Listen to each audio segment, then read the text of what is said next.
Arjun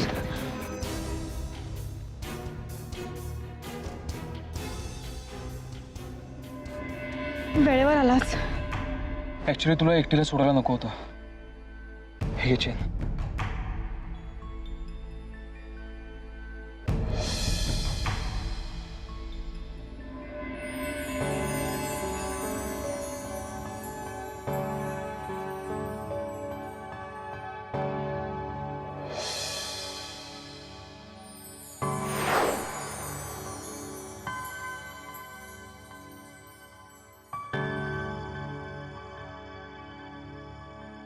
thanks.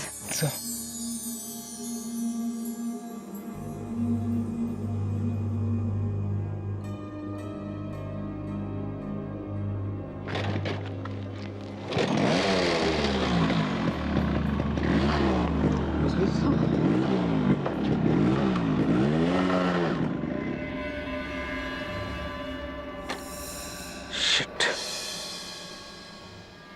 अरे काका गेला कुठे? देह विठ्ठल देवपूजा तीर्थ विठ्ठल. नमस्कार. शेत. अरे काका इथेच राहतात का? हो पण आपण कोण? आम्ही त्यांचे मित्र आहोत. यापूर्वी कधी पाहिलं नाही तुम्हाला?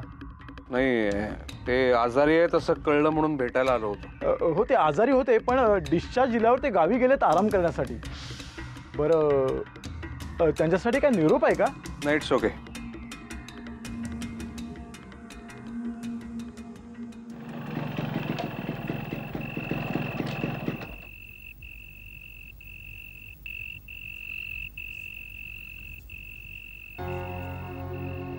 आता इथपर्यंत आलाच आहेस तर आज चल ना, आईला भेटूचा. नाही नको. लगेच येतो म्हणून रणचिंगला सांगून निघालोय. त्याला ती स्केचेस द्यायचेत आणि हरी काकाही वाट बघत असतील. हरी काकांचं नाव घेतलंयस त्यामुळे मी काही बोलूही शकत नाही. पण सगळ्यांना आवर्जून विचारलं म्हणून सांग. नक्की. येऊ. Good night. Good night.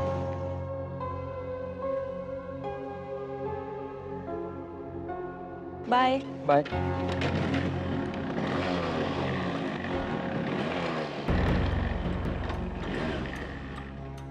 Devyani, तुझ्या दादूंची लढाई तू लढून काहीही उपयोग होणार नाही.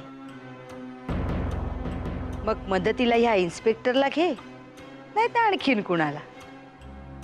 काही फायदा होणार नाही. कारण तू लढत असलेल्या लढाईचा क्लायमॅक्स या अभिलाषाने केव्हाच लिहून ठेवलाय, आणि तो म्हणजे तुझी हार.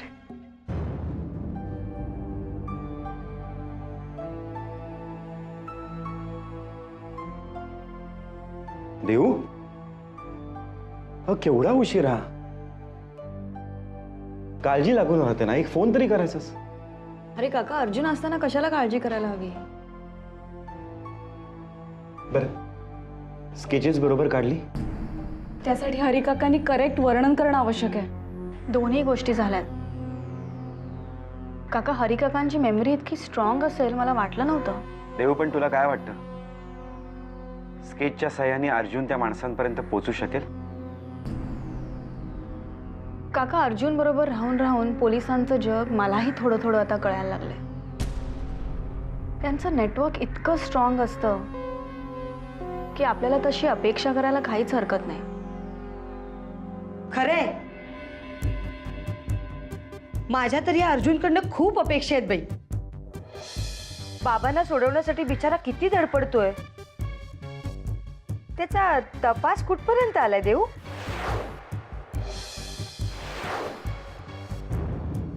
काका, अर्जुन असंही म्हणत होता की हे गुंड फक्त निमित्त आहेत, पैसे घेऊन काम करणारे. खरे आरोपी आणि ह्या आरोपींना मदत करणारी माणसं आजही उजळ माथ्याने फिरतायत.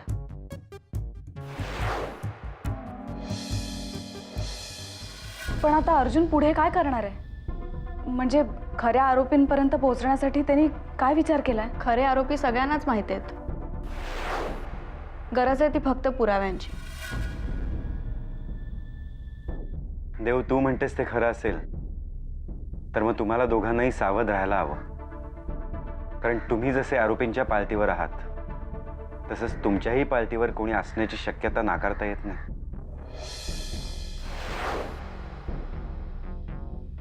तुम्ही बसा बोलत, मी स्वयंपाकाचं बघते. मला वाटतं की तू बाबांना या सगळ्याची कल्पना देऊन ठेवावीस. मी आज राजबरोबर दादूंना भेटायला गेले होते. मग काय म्हणाले बाबा? विशेष काहीच नाही. त्या वातावरणात सुद्धा दादू खूप शांत वाटत होते. त्यांच्याकडे बघून असं वाटत होतं की या सगळ्याची त्यांना आधीपासूनच कल्पना होती. उद्या अजून काही मनाविरुद्ध घडलं तरी त्याला सामोरं जाण्याची त्यांची आत्तापासूनच मानसिक तयारी दिसून येते. ती वेळ मी येऊ देणार नाही. दादूंच्या विरुद्ध कारस्थान करणाऱ्या प्रत्येक माणसाचा चेहरा लोकांसमोर आणल्याशिवाय आता मी स्वस्थ बसणार नाही.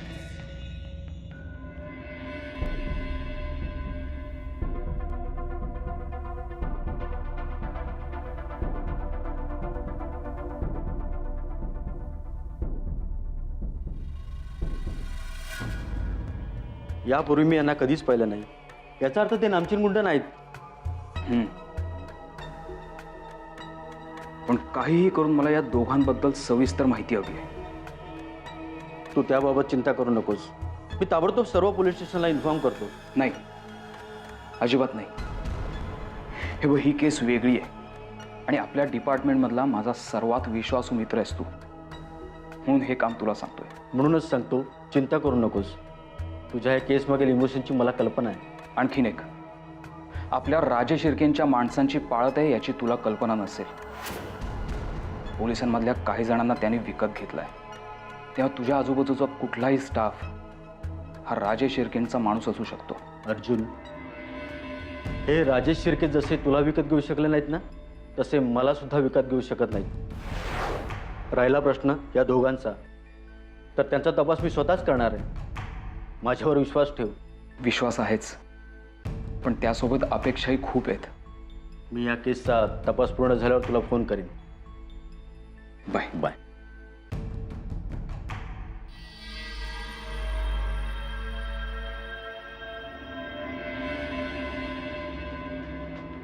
राजे, मणी, कुठे होता तुम्ही? काय झालं कामाचं? अर्जुन दीक्षितच्या घराचा कोपरा आणि कोपरा शोधला, पण हरिकाका नाही सापडले. कसं शक्य आहे मणी हे? अहो, श्रावणीच्या आईने दिलेली बातमी फार कॉन्फिडंट होती. राजे, हरिकाका तिथे राहत असल्याचा पुरावा देखील ठेवला नाहीये त्यांनी मागे. तुम्ही हरिकाकाच्या घरी गेला तर? त्यांच्या मी घरी गेलो होतो. शेजाऱ्याने सांगितलं की हॉस्पिटलमधून डिस्चार्ज मिळाल्यावर ते गावी निघून गेले. काहीतरी गडबड आहे म्हणे. काहीतरी गडबड आहे असं होणं शक्य नाही. आम्हाला असं वाटतं काहीतरी घोळ आहे. हरिकाकाची बातमी आपल्याला समजली आहे हे बहुधा देवयानीला समजलं असावं. कदापि शक्य नाही. राजे शिर्क्यांच्या महालातून कुठलीही गोष्ट परवानगीशिवाय बाहेर जाऊ शकत नाही. नाही तरी सुद्धा म्हणे आपल्याला काहीतरी विचार करायला हवा. गाफील राहून चालणार नाही. आणि आम्हाला असं वाटतं त्या श्रावणीच्या आईला आम्ही पुन्हा एकदा भेटावं. तिला व्यवहारातलं जरा जास्तच कळायला लागलं असं दिसतंय. राजे, असं तर नाहीये. इन्फॉर्मेशनच्या बदल्यात अपेक्षेपेक्षा जास्त पदरात पाडून घेण्यासाठी हे सगळं नाटक करते ती. नाही, तिला भेटल्यावर आता कळेलच काय ते. हा राजे. आणि कामाचं काय झालं? त्या शिपायाचा शोध लागला का? नाही, हरिकाका नाही सापडले. तुम्ही एका मामूली शिपायाचा शोध लावू शकत नाही? तपासात काही आम्ही कमी पडलो नाही, पण आपल्याला जी माहिती मिळाली ती खरी होती की नाही याची शहानिशा केली पाहिजे. तुम्ही आता कुठे आहात? मी आता विक्रमादित्य राजांबरोबर आहे. द्या त्यांना. राजे, हा भैया साहेब, पुढे काय करायचं ठरवलं? तोच विचार करतोय मी दोघं. त्या बाईच्या इन्फॉर्मेशनवर तुमचा अजून विश्वास आहे ना? भैया साहेब, आम्हाला नाही वाटत ती बाई खोटं बोलत असेल. काहीतरी गडबड नक्की झाली. हरिकाका गायब होण्या पाठीमागची कारणं लवकरच तुमच्या समोर असतील. खात्री बाळगा. आता आम्ही काय सांगतो ते लक्ष देऊन ऐका. मणींना सांगून त्या हरिकाकाच्या गावचा पत्ता शोधून काढा. अशा वेळेस तो गावी जाण्याची शक्यता खूप आहे. आणि लक्षात ठेवा, प्रत्येक गोष्ट आपल्याला काळजीपूर्वक केली पाहिजे. आता आपल्याला कोणताही धोका पत्करता येणार नाही. म्हणे हरिकाकाच्या गावचा पत्ता शोधून काढा. मिळेल. आणि ते दोघे ज्यांना हरिकाकाने पाहिलं होतं त्यांचा शोध लागला? नाही, मी फोन करतोय पण त्यांचा कॉन्टॅक्ट होत नाही. त्यांना लवकरात लवकर शोधून काढा. वाटल्यास त्यांना गायब करा. आता आपल्याला गाफील राहून चालणार नाही म्हणे. तुम्ही निश्चिंत राहा राजे. चुकून जरी ते पोलिसांच्या तावडीत सापडले तरी तोंड उघडणार नाहीत, हा म्हणीचा शब्द आहे. आम्हाला ओव्हर कॉन्फिडन्स नकोय म्हणी. खरं तर आता इथे माणसांचीच काही खात्री नाही.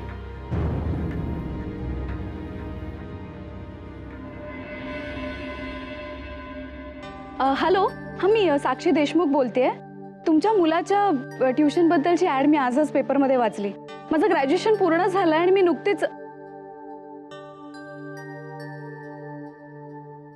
अच्छा, शिक्षिकेची निवड झाली आहे का?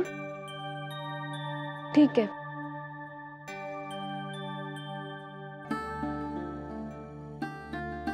साक्षी, तुझी IPS ची परीक्षा जवळ आली ना? मग अभ्यास करायचा सोडून हे सगळं काय चाललंय? काका, नोकरी करून बरीच मुलं शिकतात. मग मी नोकरी केली तर काय बिघडलं?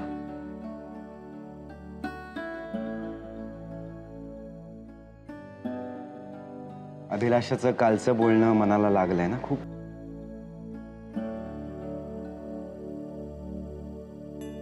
साक्षी, तिचा स्वभाव कसा आहे आपल्याला सगळ्यांनाच माहिती आहे. काका, प्रश्न फक्त काकूच्या बोलण्याचा नाहीये. आज आपल्या घरात परिस्थितीच अशी आहे की मी सुद्धा काहीतरी करायला हवं असं मला मनापासून वाटतं. हे बघ साक्षी, त्याची काळजी करायला मी समर्थ आहे. तू एकटा कुणाकुणाचा विचार करणार आहेस? आणि शेवटी IPS झाल्यानंतर मला नोकरी करायचीच आहे ना. मग आज गरज असताना केली तर काय बिघडलं? साक्षी प्लीज, तू माझं ऐक ना. तू नाही काका, नोकरी शोधण्याचे माझे प्रयत्न मी सुरूच ठेवणार आहे.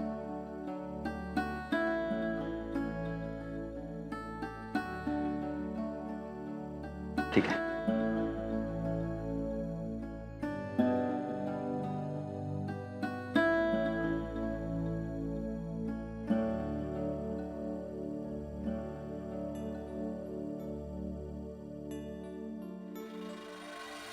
म्हणजे 0,000 घेता घेऊन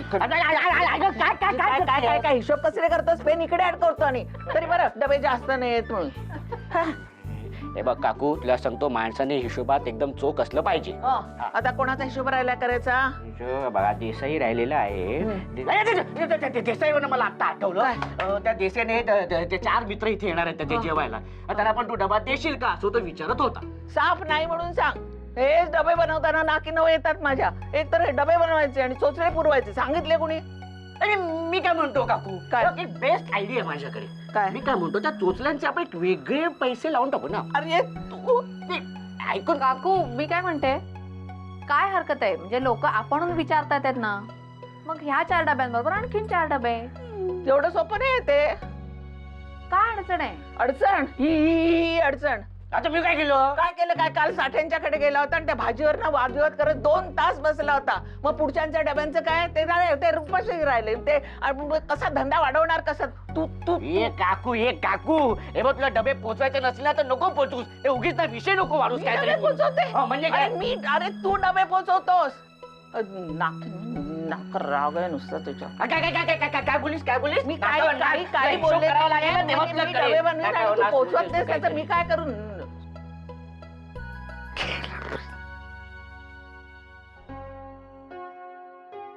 हिशोब करतोय बाई. काकू, काय ग? मी तुमच्या मदतीला आले तर? बाई, हे अचानक काय सुचलं तुला? अचानक नाही हो, पूर्ण विचार करूनच मी बोलती. घरची परिस्थिती तुम्ही पाहताच आहात. बाबा कस्टडीत आहेत आणि देऊचा पहिला पगार मिळायच्या आतच तिची नोकरी गेली. साक्षीची परीक्षा तोंडावर आली आहे आणि अभिलाषा तर टोचून बोलायची एकही संधी सोडत नाही. खरं आहे बे तुझं. सगळी सोंग आणता येतात पण पैशाचं नाही आणता येत. अगं पण तुला गरज होती तर मला सांगायचंस. माझ्याकडे थोडेसे जमलेत, मी ते देते तुला. हा, अजिबात नाही हा काकू. पैशाची गरज तर तुम्ही इथे राहायला आलात तेव्हा तुम्हाला सुद्धा होती, पण कुणाही पुढे हात न पसरता तुम्ही स्वतःच्या हिमतीवर हा धंदा वाढवलात, तेव्हा आता मीही तुमच्याच पावलावर पाऊल टाकायचं ठरवलंय. योग्य निर्णय घेतलास. तूच खंबीरपणे उभी राहिलीस ना तरच तुझं घर उभं राहील. तुझ्या दोन्ही पुरी गुणी आहेत. त्या एकदा मार्गी लागल्या ना की तुला काहीही करायला लागणार नाही. खरंय काकू, मला आता निघायला हवं. फक्त आपल्यातलं हे बोलणं कुणालाही कळू देऊ नका, एवढंच. नाही ग बाई, अगदी काळजी करू नकोस.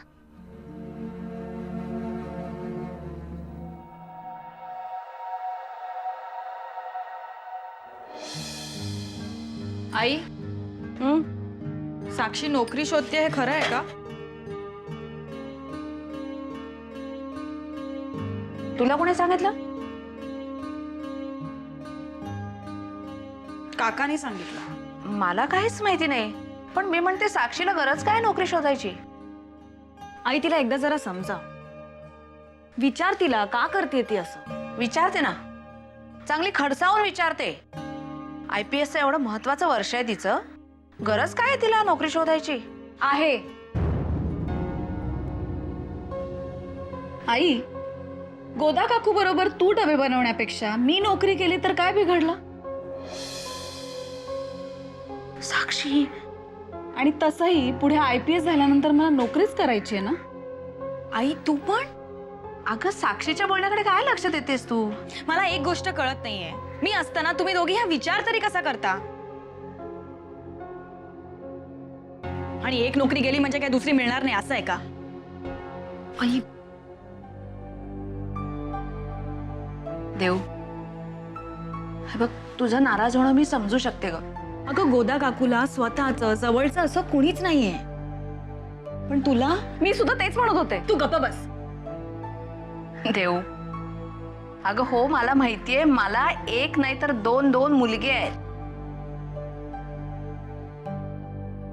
हे बघ, उद्या तुला दुसरी नोकरी लागेल, साक्षी IPS ऑफिसर होईल, मग मला काम करायची काही गरजच राहणार नाही ना.